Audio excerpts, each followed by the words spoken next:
Hello all my dear student, कैसे हो सब लोग? बढ़िया एंजॉय कर रहे होगे?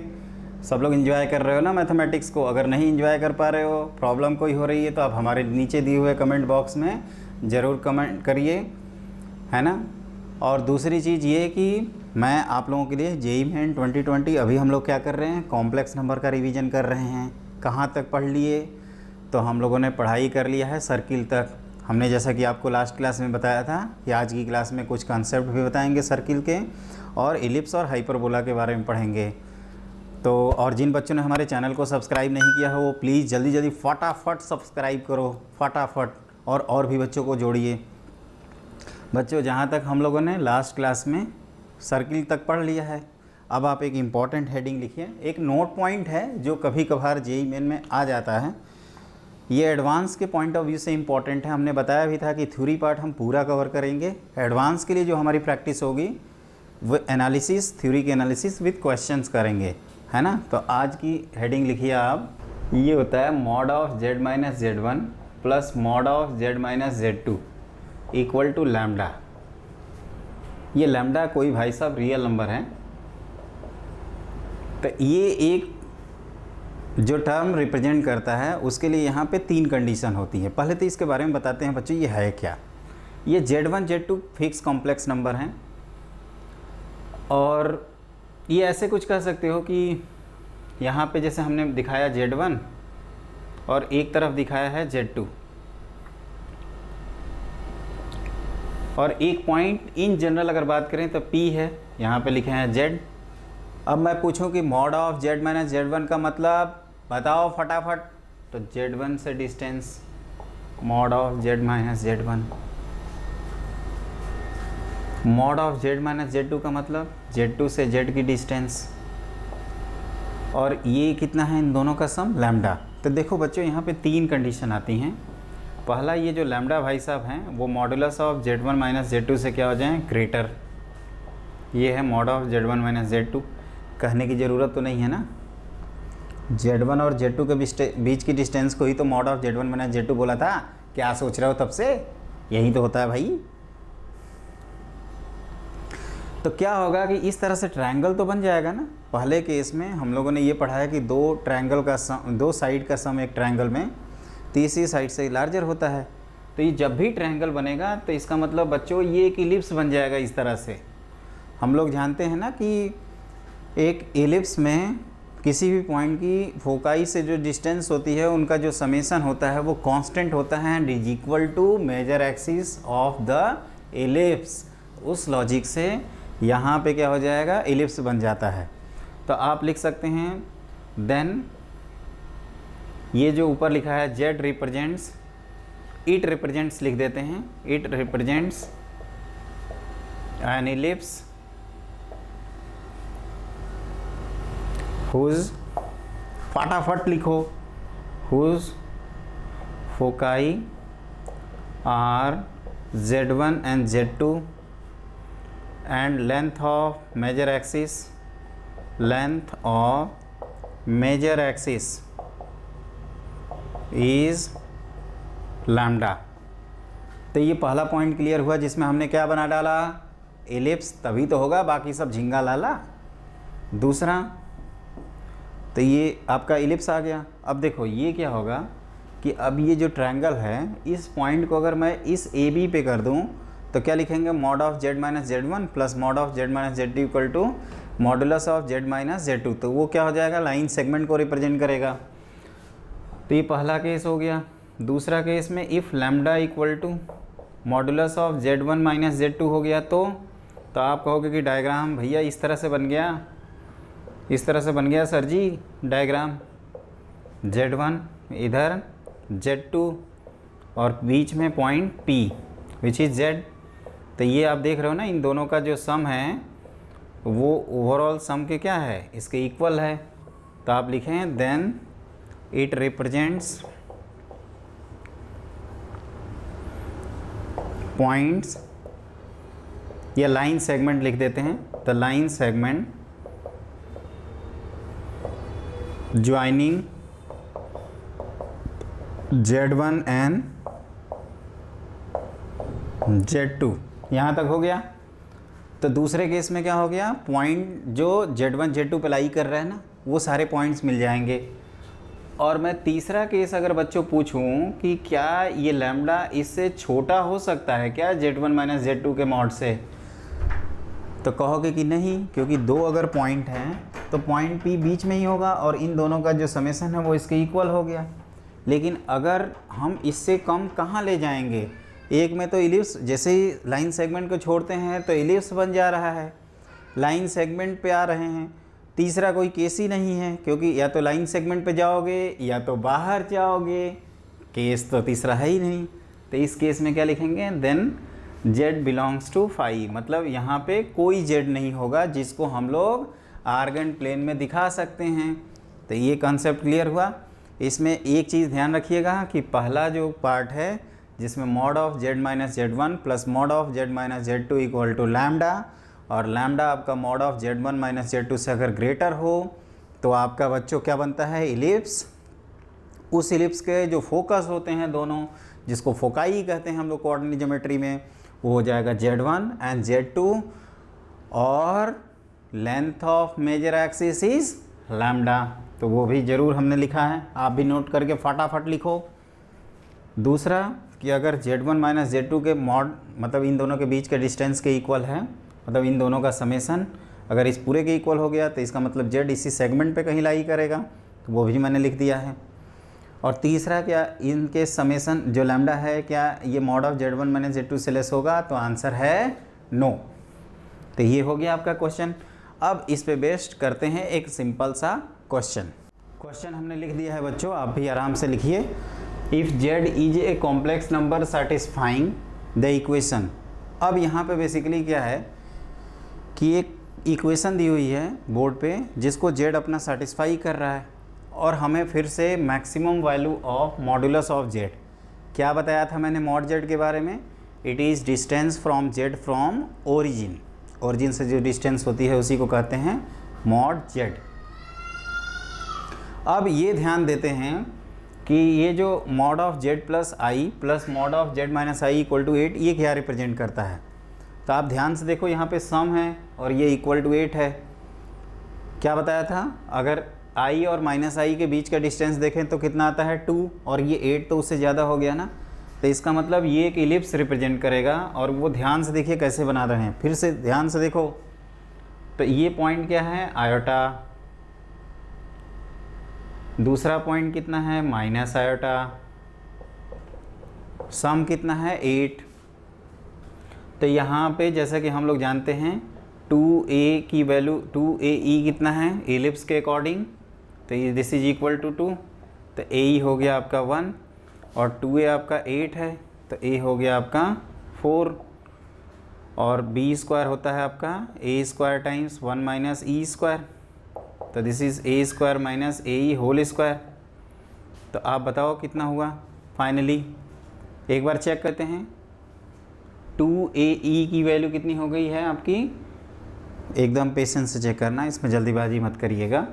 तो इनके बीच की डिस्टेंस है 2ae को हमने 2 के इक्वल लिखा तो ae 1 हो गया, 2a आपका 8 है तो a हो गया 4, यह आ गया आपका a स्क्वायर मतलब 4 स्क्वायर माइनस 1 विच इज़ 15। और ये वर्टिकल इलिप्स है ना बच्चों, तो इसका इक्वेशन क्या लिखेंगे, x square by b square plus y square by a square equal to 1। यहाँ तक क्लियर है। और ये जो इलिप्स बनाएंगे वो ये कुछ ऐसे बनेगा इस तरह से। तो और आप जानते हो कि जो Z की मैक्सिमम वैल्यू आएगी वो क्या आएगी, इस कम्प्लेक्स नंबर के करस्पॉन्डिंग आएगी। और ये पॉइंट क्या है, तो कोऑर्डिनेट की भाषा में 0,4 या सिंपली 4 आयोटा, तो यही है अपना मैक्सिमम वैल्यू ऑफ Z। तो आप ये कह सकते हैं कि this is hence mod Z की जो मैक्सिमम वैल्यू आई दिस इज इक्वल टू 4। तो ये आपको ध्यान रखना है। कैसे किया मैंने स्टार्टिंग, और देखो एक चीज़ मैं बता दूं बच्चों, ये हम कोऑर्डिनेट ज्योमेट्री के कॉन्सेप्ट यूज़ कर रहे हैं, ये हम लोग revision classes for JEE main 2020 कर रहे हैं। कॉम्प्लेक्स नंबर का जो आइडियल पोजीशन होती है सिलेबस में वो कोऑर्डिनेट ज्योमेट्री के जस्ट बाद होती है। ये अलग बात है कि हम पहले ही रिवाइज़ करवा रहे हैं, तो कुछ बच्चों को डाउट हो सकता है। तो मैं ये एज्यूम करता हूँ कि आपको बेसिक लेवल की कोऑर्डिनेट ज्योमेट्री आती है और अगर नहीं आती है तो आप हमारे चैनल को सब्सक्राइब करिए। और कोऑर्डिनेट ज्योमेट्री अभी हम कुछ ही दिनों में अपलोड कर देंगे वीडियो, तो आप उसको देखिएगा।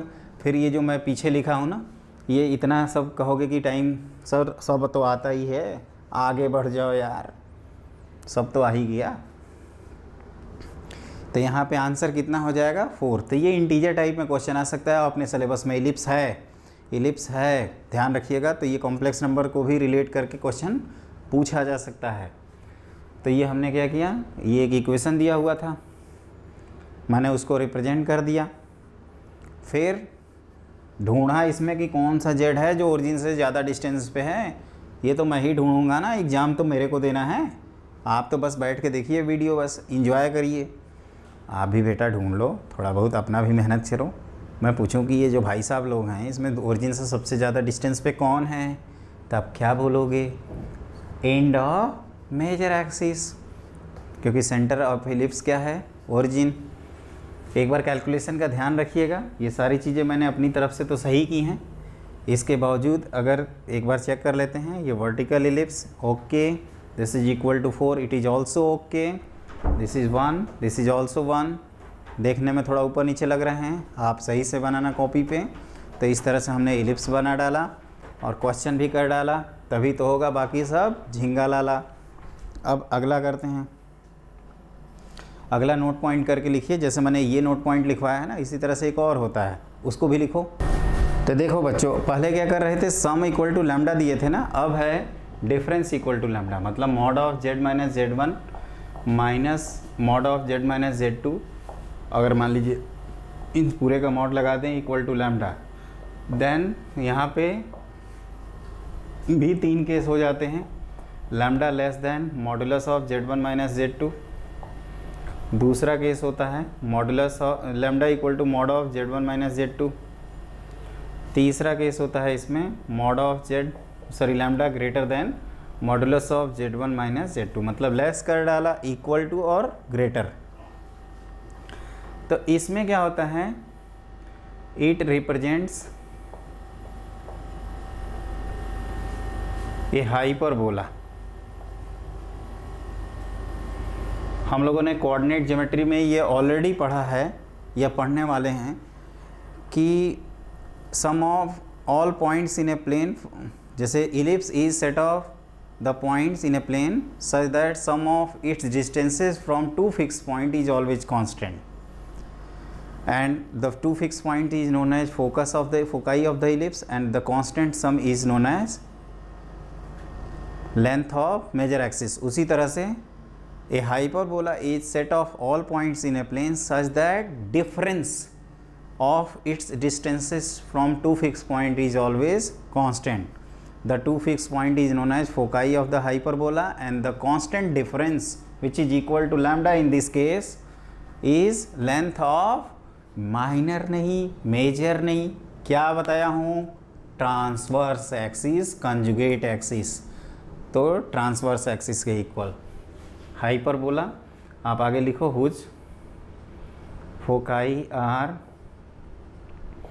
Z1 and Z2 and length of transverse axis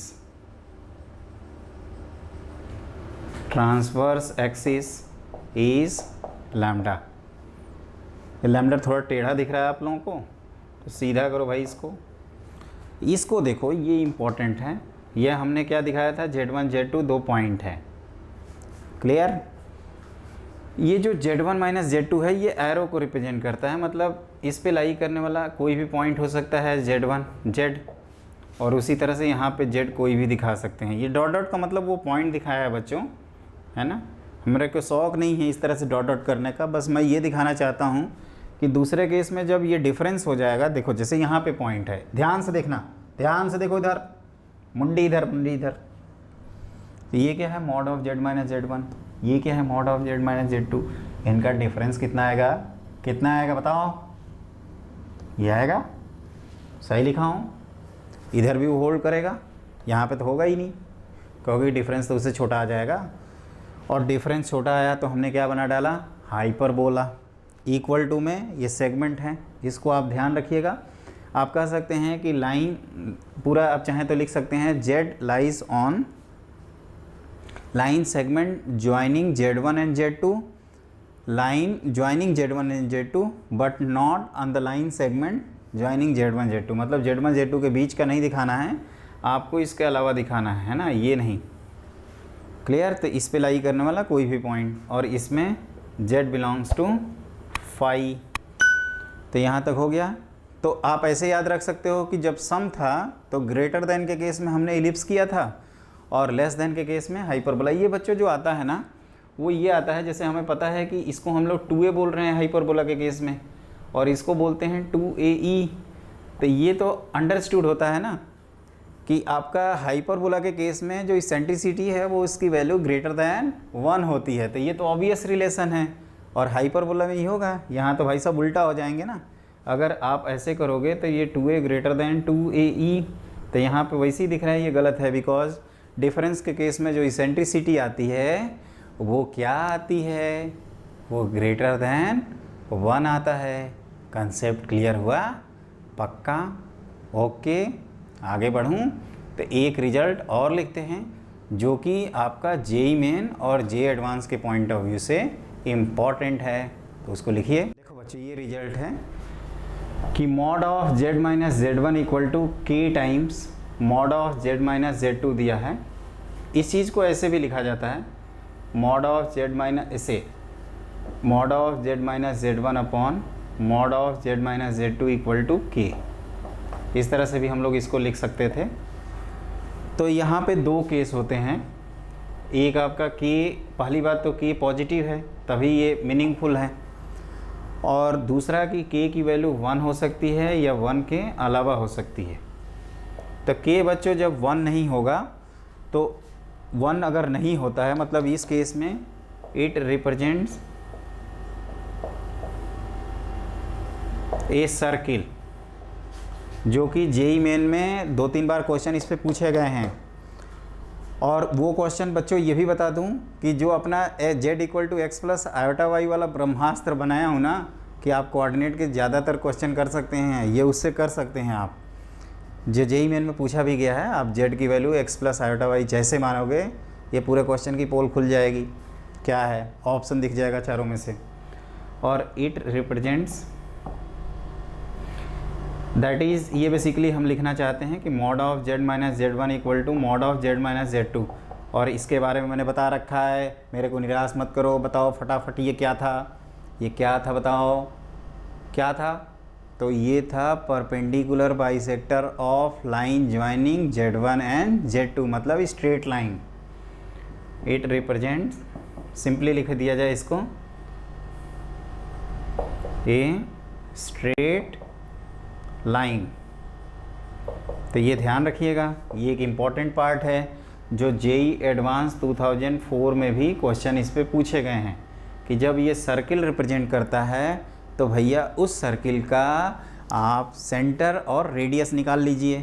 तो वो एक लेंदी टास्क है, जब हम एडवांस की तैयारी करवाएंगे तो उस समय आपको बता देंगे, उसकी क्लासेज में आपको इसका सोल्यूशन ज़रूर मिल जाएगा, क्योंकि एडवांस वाली क्लास में हम यही करेंगे ही कि IIT JEE के सारे क्वेश्चन डिस्कस कर देंगे, जो उस तरह के क्वेश्चन पूछे जाएंगे उस तरह का क्वेश्चन डिस्कस करेंगे, और एडवांस टाइप के प्रॉब्लम्स भी करेंगे। थ्योरी पार्ट हम लोग ऑलरेडी यहाँ कवर कर ले रहे हैं, तो ये क्लासेज आपके JEE एडवांस के पॉइंट ऑफ व्यू से भी इम्पॉर्टेंट हैं। तो ये आप नोट पॉइंट ध्यान रखोगे, mod of z minus Z1 equal to k times, अगर mod of z minus Z2 है तो के अगर इक्वल टू 1 है तो ये लाइन बन गया, नॉट इक्वल टू 1 है तो सर्किल बन जाएगा, और उस सर्किल का हम सेंटर और रेडियस भी निकाल सकते हैं। और इनफैक्ट इसका भी एक ज्योमेट्रिकल मीनिंग होता है, वो जेई मेन के पॉइंट ऑफ व्यू से इंपॉर्टेंट नहीं है। जब जेई एडवांस में आएगा इसका डिस्कशन तो मैं बच्चों पूरा डिटेल में डिस्कस कर दूंगा, अभी नीड नहीं है फॉर जेई 2020 के पॉइंट ऑफ व्यू से, मेन के पॉइंट ऑफ व्यू से। अब हम लोग एक सिंपल सा क्वेश्चन करते हैं और इस क्लास को एंड किया जाए। तो आप लिखिए क्वेश्चन। तो देखो बच्चों, ये है क्वेश्चन, मैंने क्वेश्चन ऑलरेडी नोट कर रखा है। Let Z1 and Z2 be two complex number satisfying mod of Z1 equal to 9 and mod of Z2 minus 3 minus 4 iota equal to 4, then find the minimum value of Z1 minus Z2 का modulus. Basically क्या है, जैसा कि हमने आपको बता रखा है कि mod of Z equal to R एक कॉम्प्लेक्स सर्किल होता है, या mod of Z minus Z naught equal to R in general represent a circle. तो ये दो सर्किल की इक्वेशन दी हुई हैं, और ये Z1 Z2 बेसिकली क्या है, उन सर्किल पे करस्पॉन्डिंग सर्किल पे लाई करने वाले आपके कॉम्प्लेक्स नंबर मतलब पॉइंट्स हैं। तो आपको Z1 माइनस Z2 मतलब उन दोनों के बीच की जो डिस्टेंस है उसकी मिनिमम वैल्यू बतानी है। वैसे हम लोग इस क्वेश्चन में मैक्सिमम वैल्यू भी निकाल लेंगे तब इस क्वेश्चन को किया जाए। तो देखिए, सबसे पहले आप ऐसे ही डायग्राम बना लीजिए रफ सीट पे। एग्ज़ाम में तो रफ सीट पे ही करोगे ना, कॉपी तो घर से लेकर जाओगे नहीं कि पूरा ले जा रहे हैं पोथी अपना। मॉड ऑफ ये जो कॉम्प्लेक्स नंबर है इसका सेंटर क्या है, तो 3,4 मतलब ये 3 और हाइट आपका 4 और रेडियस क्या है 4 है। मतलब एक प्रकार से ये जो सर्किल है वो अपना एक्स एक्सिस को, जैसे ये 3 और ये 4 और ये हाइट भी 4 टच कर रहा है, तो ये कुछ ऐसे बनेगा, रफली बना सकते हैं। तो ये हमने सेंटर को दिखाया 3,4 और रेडियस भी दिखा डाला 4। बच्चों ये कितना है, तो 5 है। आगे जाएंगे तो कितना होगा 4, 9। और ये जो दूसरा सर्किल है थोड़ा ध्यान से देखो, ये अपना Z2 भाई साहब हैं। Z2 इस पे कहीं भी लाई कर सकते हैं। क्लियर? आप लोग अच्छे से बनाना, मेरी थोड़ी ड्राइंग ख़राब है तो माइंड मत करना। मेनली क्या हम लोगों को ड्राइंग थोड़े बनानी है, शक्ल थोड़े बना रहा है भाई। ये पसंद नहीं आया तो क्या नहीं पढ़ेंगे क्या? पसंद आएगा ना। चलिए अच्छी बात है। Mod of Z1 equal to 9, इसका सेंटर क्या है भाई, ये जो लिखा है यहाँ पे इसका सेंटर क्या है 0, 0 मतलब ओरिजिन, और रेडियस कितना है 9। ये 9 की ऑलरेडी फॉर्मेलिटी की जा चुकी है, मतलब वो सर्किल इस तरह से बनेगा। तो आप देख रहे हो Z1 इस पे लाई करने वाला पॉइंट है। तो ये जो वेरी कराएंगे Z1 Z2 को, तो मिनिमम कहोगे कि यहाँ पे आएगी वैल्यू, और ये उस समय Z1 माइनस Z2 की वैल्यू क्या हो जाएगी मिनिमम, और एक समय क्या होगा डायमेट्रिकली अपोजिट पॉइंट चले जाएंगे। मैक्सिमम के केस में अगर ये क्वेश्चन पूछा जाता तो यहाँ पे क्या कर सकते हैं कि इस पॉइंट की वजह से Z1 Z2 जब दोनों सर्किल पे सेम लाई कर रहे हैं बच्चों, यहाँ पे दोनों सेम लाई कर रहे हैं, Z2 भी ये छोटा वाला है और Z1 ये बड़ा वाला है, तो इस पॉइंट पे दोनों सर्किल टच कर गए, तो आपका जो Z1 माइनस Z2 का जो मैक्सिमम वैल्यू है वो कितना हो गया। पहले मिनिमम का आंसर तो लिख लें भाई। तो मिनिमम कितना हो गया भैया 0, और मैक्सिमम बताओ, तो मैक्सिमम कहोगे ये 9 और ये 9। तो अगर आपसे क्वेश्चन पूछा जाता है कि mod of Z1 minus Z2 की जो मैक्सिमम वैल्यू है इसको बताओ, जो हो सकता है JEE 2020 में पूछ लें, सब कोई भरोसा थोड़े हैं, कुछ भी पूछ सकते हैं। तो ये 9 + 9 क्या हो जाएगा 18। मेन यही लॉजिक है बेटा कि सब कुछ पढ़ लेंगे तो जो भी आएगा उसी में से आएगा ना, आएगा तो वही। तो ये बस हो गया। Z1 माइनस Z2 की मैक्सिमम वैल्यू 9 + 9 = 18, और Z1 माइनस Z2 का मॉड की जो मिनिमम वैल्यू इट इज़ 0। तो इस क्वेश्चन का आंसर क्या होगा 18 या 0 क्या होगा, तो मिनिमम। तो आंसर ये C ऑप्शन। यहाँ तक क्लियर हो गया। तो बच्चों आज की क्लास में हम लोगों ने एलिप्स और हाइपरबोला से रिलेटेड कंसेप्ट देखा। और एक चीज़ ये भी ध्यान रखिएगा कि जो मैंने पिछला रिजल्ट बताया था mod of Z minus Z1 = K minus Z minus Z2, यहाँ पे Z1 and Z2 are fix complex numbers हैं, ये फिक्स पॉइंट्स हैं। फिक्स पॉइंट्स लिख दो या फिक्स कॉम्प्लेक्स नंबर भी लिख सकते हो, और Z एक वेरिएबल पॉइंट है। तो एक रिजल्ट इससे रिलेटेड देखें कि K अगर 1 है तो परपेंडिकुलर बाइसेक्टर, और K अगर नॉट इक्वल टू 1 है तो सर्किल, उस सर्किल का सेंटर और रेडियस भी जब ज़रूरत पड़े देन एंड देयर निकाल सकते हैं। और फिर एक JEE मेन का ये फेवरेट क्वेश्चन किए हैं, JEE मेन का ही ये क्वेश्चन है बेसिकली। JEE मेन इसी तरह के क्वेश्चन पूछा जाता है जो ज्योमेट्री से रिलेटेड है। पहले आप लोगों को समझ में तो आए कि ये भैया सर्किल हैं, ये भाई साहब भी सर्किल हैं, तभी तो ये दो लोग दिखेंगे, और इनकी मिनिमम या मैक्सिमम वैल्यू दिखेगी तभी तो दिखेगी ना। तो आप रिवाइज़ करोगे अच्छे से। तो इस तरह से हम लोगों ने सर्किल पार्ट कवर कर लिया। अब जो नेक्स्ट क्लास है उसमें हम लोग मेनली पढ़ेंगे ट्रायंगल इनइक्वालिटी और उससे रिलेटेड क्वेश्चन। लेकिन उस जाने से पहले, चैनल बंद करने से पहले, वीडियो ऑफ करने से पहले आप हमारे चैनल को सब्सक्राइब कर लो, फटाफट करो सब्सक्राइब, और भी बच्चों को जोड़िए। और ताकि ज़्यादा से ज़्यादा बच्चे मैथमेटिक्स को इंजॉय कर सकें। कहते हैं ना, इंजॉइंग मैथमेटिक्स। तो आज की क्लास के लिए बस इतना ही। Have a great day.